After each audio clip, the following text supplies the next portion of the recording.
Welcome back, my friends. Welcome back. Scotty the Trucker coming to you from, surprise, surprise, a service plaza in Ohio. I think this is kind of my run. I'm on this all the time. I'm sure most truckers would say the same probably. It's a busy thoroughfare. But yeah, it's too early for freshen, but I'm at the service plaza that has that restaurant that I really like. So I had to settle for Little Dunkin' this morning. Surprisingly good breakfast. I've never had their breakfast before. Sausage and egg, croissant, hash browns, and a coffee. Not too bad. I'm going to turn this around because it bears I'm holding the camera here. Sorry. Oops. Give you an idea. Sorry for the fingers.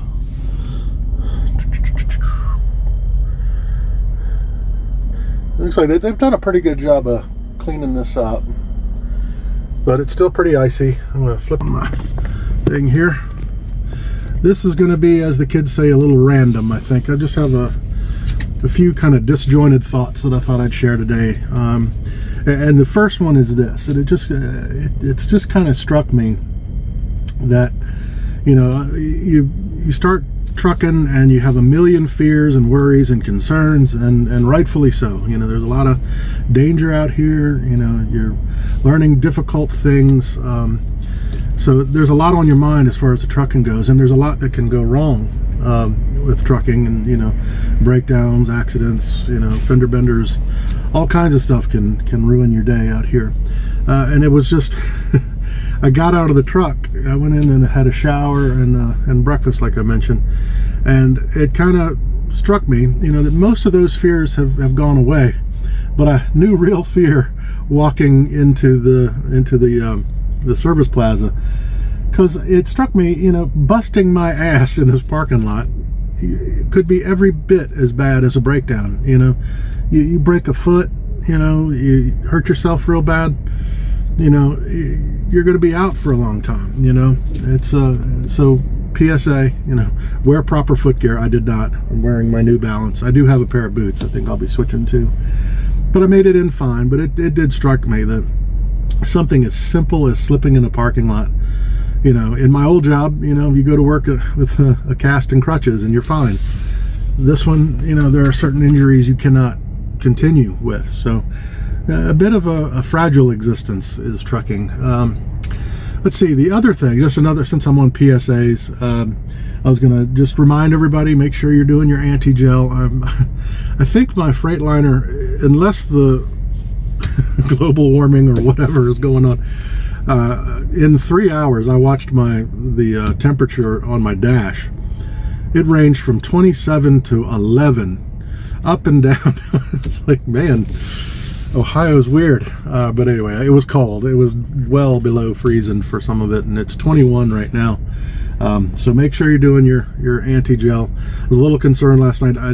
My tank is a little low, a quarter fill. I'll be filling up in a little bit, and it has some, but I was watching that temperature go deep, deep, deep, and I was like, did I do enough? So I've since put a little bit more in, and I'll be putting fuel in a little bit, either this evening or first thing in the morning. So I'll add some more. But anyway, I've been a really good little boy, good little trucker, and doing my anti-gel whenever it's below freezing.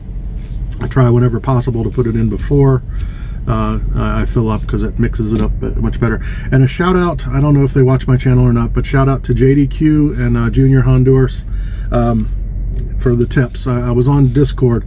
Now, like I said, I've been filling up. I mean, I've been doing the anti-gel like I've wanted to. I mean, like you should, but I've hit this annoying problem, and I'm sure many of you, if you've been truckers at all, probably have your own little tips and tricks. But yeah, I bought I don't have the bottle here, but the big size. I figured, you know, better value. You get the bigger size anti-gel.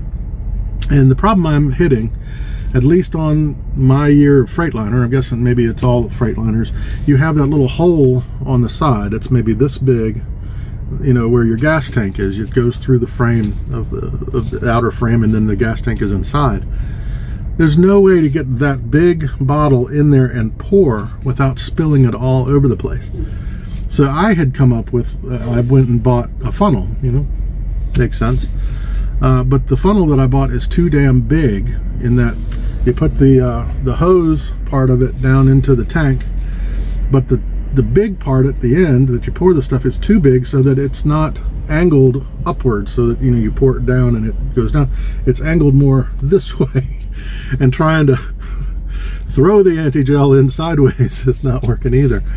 Oddly enough, I had, the first time I put in anti-gel, I didn't have the funnel, and I had thought of that. I had a larger size Pepsi bottle, and I made a funnel out of that. That one, oddly enough, worked better than the funnel, but I had thrown that one away when I bought the funnel. But anyway, I went on Discord, and also a similar issue, you know, some of the trailers have the skirt where the, you know, a lot of them have the fuel,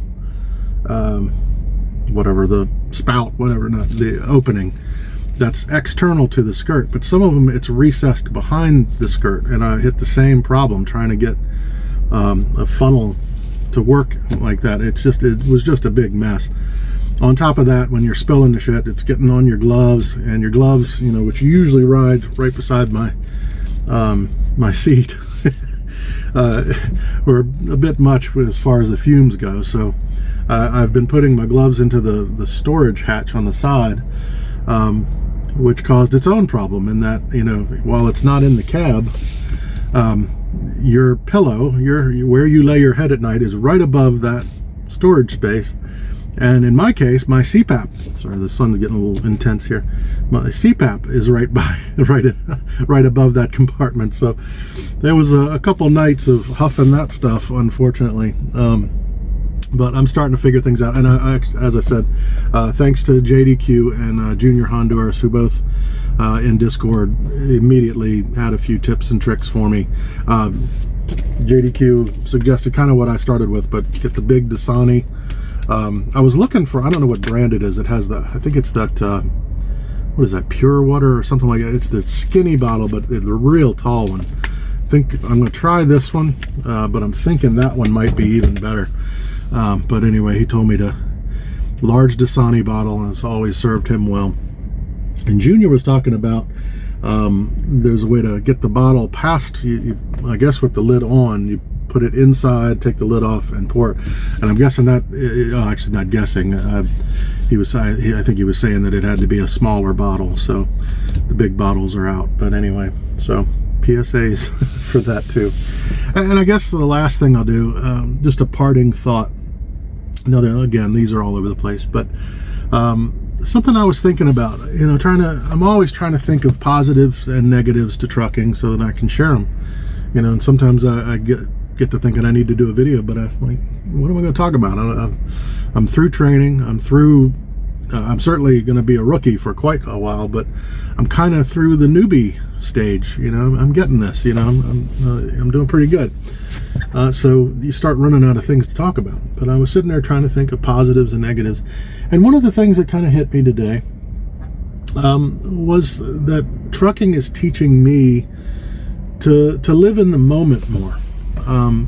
You know, in my past life a year ago, you know, it was always worry for the future, you know, lamenting some of the past because, you know, the crap we were dealing with financially and things like that were making things not so fun, you know. And I was thinking, you know, the trucking, while it's, you know, not fun to be away from family, you know, I guess the natural thing is to kind of live in the moment. You know, you're trying, if you're thinking too much about past and present, I could see this being kind of a miserable lifestyle, you know. But making the best of this, you know, there's fun to be had out here. For one, I mean, I love the drive. I don't mind the drive at all. I look forward to driving every day.